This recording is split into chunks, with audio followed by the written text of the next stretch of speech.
दुसऱ्या बाजूला महाराष्ट्रातला अजून एक प्रादेशिक पक्ष फुटीच्या उंबरठ्यावर असल्याचं दिसतंय. मला राष्ट्रवादी अजित पवार गटामधल्या वादाबद्दल काय वाटतं? बघा, तो पक्ष नाहीये. अजित पवार असतानाही किंवा हे शिंदे आणि अजित पवार हे कधीच पक्ष नव्हते. या अमित शहाच्या सिस्टर कन्सर्न निवडणूक आयोगाच्या माध्यमातून निर्माण झालेले वेगळे गट किंवा पक्ष आहेत. मूळ पक्ष शरद पवारांचा आहे, मूळ पक्ष माननीय उद्धव ठाकरे साहेबांचा आहे. आता त्याच्यावरती 30 जुलैला सुनावणी आहे, फायनल असा आमचा अंदाज आहे. बाकी हे जे अजित पवार वगैरे पक्ष नाहीच आहेत, हे गटच होते किंवा शिंद्यांचा गटच आहे. लोक फुटले, बाजूला गेले दबावाखाली. बाकी काय हे का पक्ष आहे का? विचार काय? या दोन पक्षाला एक भूमिका आणि विचारधारा असते. या दोन पक्षाकडे आहे का?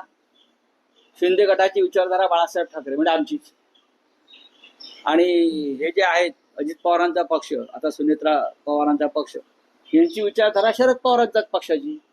नाही, पण राऊत साहेब, शरद पवारांकडेच तटकरे आणि प्रफुल्ल पटेल यांना पार्थ पवारांची तक्रार घेऊन जावं लागतं. मला माहित नाही अशी परिस्थिती आहे सध्या. हो, मग आता प्रफुल्ल पटेल, तटकरे यांच्या समर्थकांना दिल्लीतल्या कार्यालयात येण्यापासून बंदी घातली जाते. ही त्यांच्या कर्माची फळ आहे, त्यांच्यावर ही जी वेळ आलेली आहे.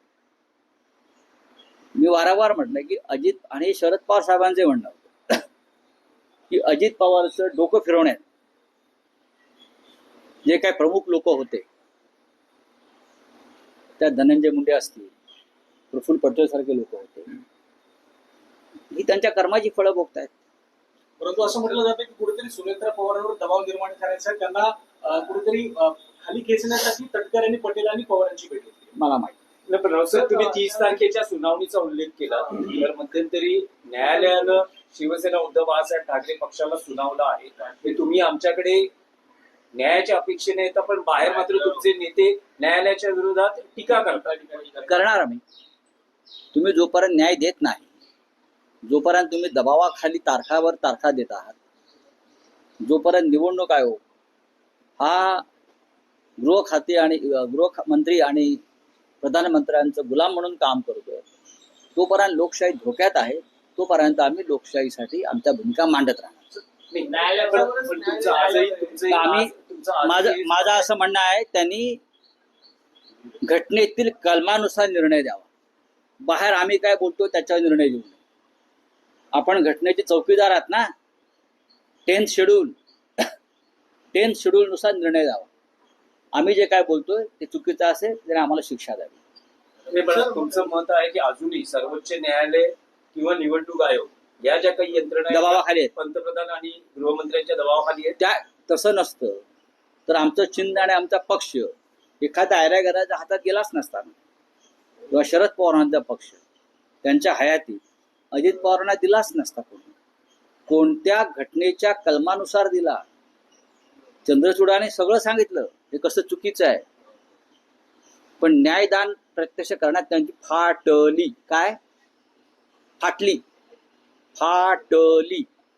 असे फट्टू न्यायाधीश